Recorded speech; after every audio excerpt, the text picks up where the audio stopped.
Saya berapa kali menemui jamaah yang mengucapkan alaihi salam di belakang imam ketika ayat terakhir surah Al-A'la gitu kan. Baik, apakah itu dibenarkan? Suhufi Ibrahim wa Musa gitu kan. Ada disebutkan nama Nabi. Teman-teman sekalian, memang kita dianjurkan ketika kita mendengar kalimat-kalimat tertentu, maka dijawab dengan kalimat-kalimat sebagai jawaban yang khusus. Misal disebutkan nama-nama Nabi, disebutkan Muhammad, jawab sallallahu alaihi wasallam. Ada lagi nama Nabi yang lain selain Nabi Muhammad, Musa alaihissalam, Ibrahim alaihissalam. Seperti kita dianjurkan menjawab dalam kejadian-kejadian lain yang menghadirkan kalimat. Bersin misalnya, ya.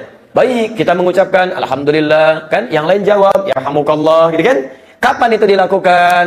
Ketika itu sesuai dengan ketentuannya yang diperkenankan untuk menjawabnya. Tapi dalam keadaan-keadaan tertentu kalimat itu tidak perlu dimunculkan. Seperti dalam sholat misalnya. Ketika dalam sholat disebutkan nama Nabi, antum tidak perlu bersolawat. Karena ini bukan pada tempatnya, ya, bukan pada tempatnya. Cukup dicukupkan pada bacaan-bacaan ayatnya, tidak perlu ditambahkan dengan kalimat lain, karena yang tadi itu berlaku jika di luar salat. Antum baca tentang ayat Nabi Muhammad, misalnya, jangankan nabi-nabi yang lain, Nabi Muhammad pun ketika disebutkan, tidak perlu pakai salawat lagi ketika dalam bacaan Quran, bacaan ayat. Muhammad SAW, misalnya, nama Muhammad disebutkan 4 kali dalam Al-Quran. Quran surah ketiga Ali Imran ayat 144, posisi paling kiri sebelah atas. Quran surah ke-33 ayat ke-40. Quran surah 47 ayat yang kedua, dan Quran surah ke-48 ayat ke-29. Tapi nggak pernah ditemukan dari zaman Nabi sendiri, sahabat, tabi'in ketika dibacakan wa ma Muhammadun sallallahu alaihi wasallam illa rasulun qad khalat min qabli rusul, tidak.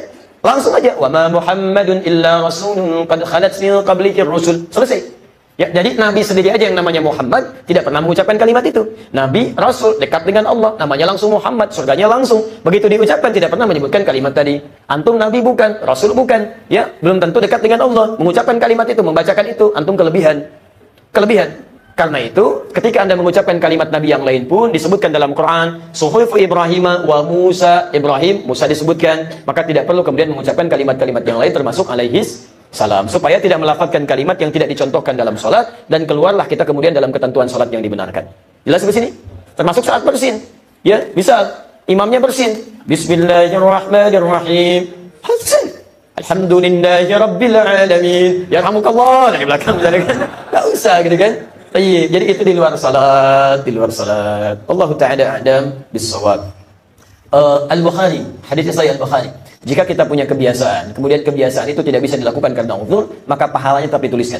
Hadisnya, idza maridal 'abdu aw safar, kutiba lahu mithla ma kana 'alaihi muqiman sahiha. Jika seorang hamba punya uzur, tidak bisa menunaikan amalan yang rutinnya, atau bahkan safar, tidak bisa mengerjakan amalan-amalan sunnahnya, maka pahalanya tetap dituliskan karena kebiasaannya.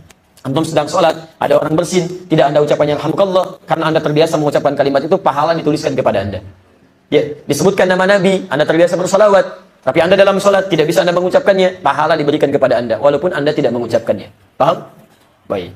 Tapi jangan juga diucapkan ketika diucapkan wa ma Muhammadun, tidak dapat pahala walaupun tidak mengucapkannya. Batal juga gitu kan salatnya, karena Anda mengucapkan kalimat-kalimat di situ.